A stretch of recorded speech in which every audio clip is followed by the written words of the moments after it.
Good beginner business ideas, models, always good idea to start off by piggybacking is a concept. You piggyback, you're building off an existing industry, an existing market, existing infrastructure, existing products, existing companies. Welcome in, fam. Much love. Trav here. Right now I'm spending a lot of time on business, thinking about it, reading about it, listening to it, working on my own, and sharing with you. So I hope that you enjoy this. It's not for everyone. Those of you who want more, right now my favorite business resource to listen to is Tai Lopez's podcast. He's doing a lot of interesting stuff, looking at people's websites and building businesses, giveaway business ideas on his live streams and stuff like that. So that's got my mind going. Obviously, other resources out there. I like to do my own thing.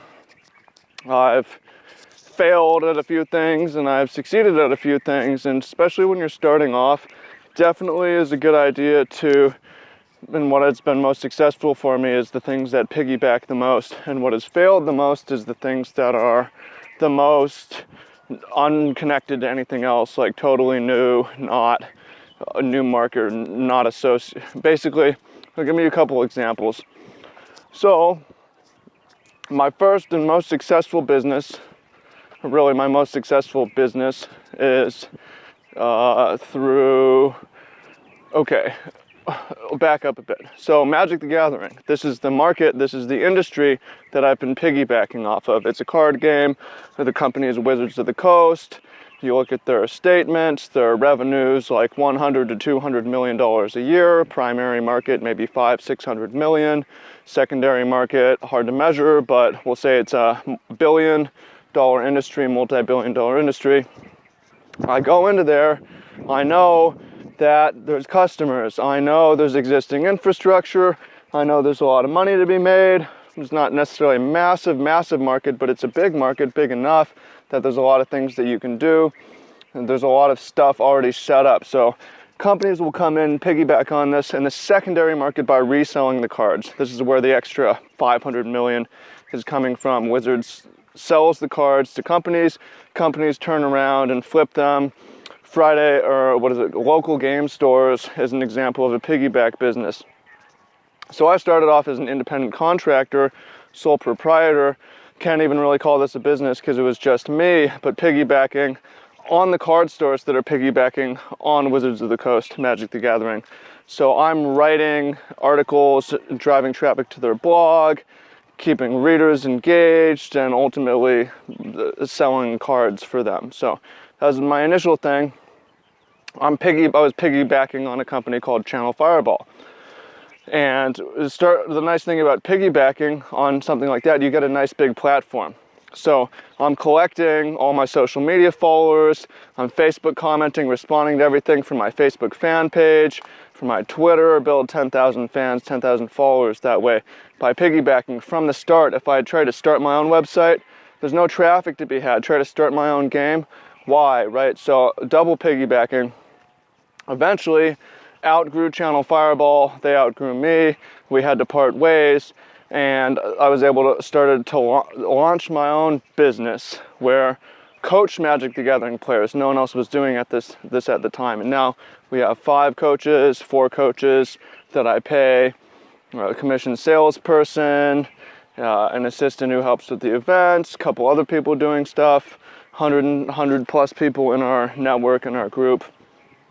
And we're still piggybacking off of Magic, taking advantage of all this existing infrastructure in the marketplace and existing customers, consumers who I know they're looking for. And we'll go into more examples. Next example, this is the business that I'm working on. I'm writing some books out here, but next project that I'm working on out here, Kahumana Organic Farm and Cafe. This is where I'm living, this is where I'm working. I got 25 acres, doing a bunch of stuff. They're already selling like $30,000 to $50,000 of produce monthly. They also have retreat centers where like yoga groups come in or health retreats come in and so on. So what I'm working on is organizing, executing retreats, people who are interested in organic agriculture, who want to come out here to Hawaii, experience working on the farm, learn about sustainable agriculture, organic agriculture, learn about producing salad, learn about how to do chickens and sheep, and take people around on tours around the island to other farms, aquaponics and dairy and homesteading and stuff like that. And that's massive piggybacking, because I'm not buying the land, I'm not building anything, I'm coming into an existing situation where the retreats already are. All I need to do is market it and execute it, and then pay Kahumana, pay for the retreat center, right? And then I can eventually, it becomes automated mostly, or you have people, executing it. If I want, I don't have to run it. will always do the marketing, because nobody understands your business like you understand your business. That's another example of piggybacking, taking advantage of existing infrastructure, existing companies, existing organizations, existing personnel, existing clients, existing consumers, that you tweak something, you do something slightly different, and then that's enough to be new. You don't have to reinvent the wheel, I worked on some stuff like, let me give you some examples of not piggybacking that can be hard, and some more examples of piggybacking. Something that I did, like life coaching and fitness coaching. I have clients that get paid a little bit, but there's no, these are big industries, and there's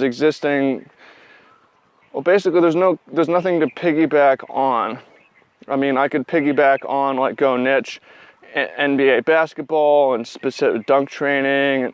I mean, even then, there's just no. It's hard to describe this concept. It's easy to see when you're piggybacking, and then when there's an absence of that, you know that you're not. Trying to start a brand new. Here's an example, broad one. Trying to start a brand new product that doesn't exist, and sell it and market it. So the issue with doing that as a new business is you have to source everything and make the product and market it and ship it. You're doing everything yourself. It's too much work. It's going to fail when you're starting out. An example of piggybacking would be drop shipping, e-commerce. You sell someone else's product and someone else ships it for you. You take advantage of this existing infrastructure, and boom, you don't have to do nearly as much work. All you're doing is marketing it in a unique way, or tweaking the product, or delivering it in a unique way, when you have something new. Another example of piggybacking, I'll give you a couple more examples of piggybacking. I sell books, physical books, and rather than source the printing and mail them out myself, I let Amazon do that. I just put it up through CreateSpace, and it just goes. I don't have to do anything once it's up there. I don't touch the product. I'm piggybacking on Amazon. It saves a lot of time. Amazon also owns a company called Spreadshirt. Don't really promote it too much anymore, but I have a t-shirt store, and I don't touch the t-shirts. They get produced by Spreadshirt, and they drop ship it for me. I don't touch anything, right? And that's owned by Amazon. It's total piggybacking. I'm not doing anything, right? So there could be some good beginner businesses that aren't piggybacking. Like I hear Ty recommend social media agencies a lot. Even then, you're kind of piggybacking on Facebook, I suppose. You're piggybacking on Twitter. You're marketing marketing to Facebook marketers, right? It's inbred, but you're piggybacking. And yeah, I mean, as you can see, basically, that was the best example I can give. Is the more you piggyback, the more you only have to do a couple things yourself and can focus on a couple things, and it makes it easy and fast to execute. You can get the business up and running fast and don't have to manage that much. And without piggybacking, you're trying to do everything yourself, make the product, ship the product, market the product, and to a new audience that doesn't even necessarily exist. So you don't need to reinvent the wheel. You want to get something started, you should just go in an existing market, take an existing product, and market it in a unique way, basically.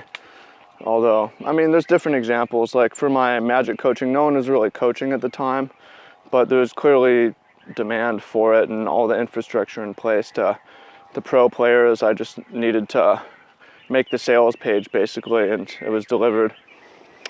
So hope you find that useful. Have a couple other videos on this. If you have any other questions coming, would love to answer them. Those of you guys who want to come out here, there's going to be a bunch of links down below. Those of you who want to come to the farm retreat, that'll be a thing. Those of you who want to read the books and check out the business, all that, there'll be links to that down below. Got to run back to the farm now. So appreciate you, much love, and look forward to talking to you soon. Peace out.